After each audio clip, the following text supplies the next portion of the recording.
नबी, मेरा पैगाम सुना दो। ऐ मेरे बंदो जो ईमान लाए हो, अपने परवरदिगार से डरो। जिन लोगों ने इस दुनिया में नेकी की उनके लिए भलाई है और अल्लाह की जमीन कुशादा है। जो सब्र करने वाले हैं उनको बेहिसाब सवाब मिलेगा। कह दो कि मुझसे इरशाद हुआ है कि अल्लाह की इबादत को खालिस करके उसकी बंदगी करूं, और ये भी इरशाद हुआ है कि सबसे पहले मैं फर्माबरदार बन जाऊं।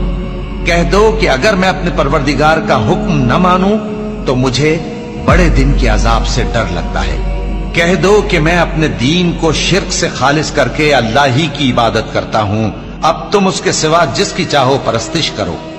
कह दो कि नुकसान उठाने वाले तो वही लोग हैं जिन्होंने क़यामत के दिन अपने आप को और अपने घर वालों को नुकसान में डाला। देखो यही सरासर नुकसान है। उनके ऊपर आग के साइबान होंगे और नीचे उसी के फर्श होंगे। ये वो अजाब है जिससे अल्लाह अपने बंदों को डराता है कि ऐ मेरे बंदो, मुझी से डरते रहो।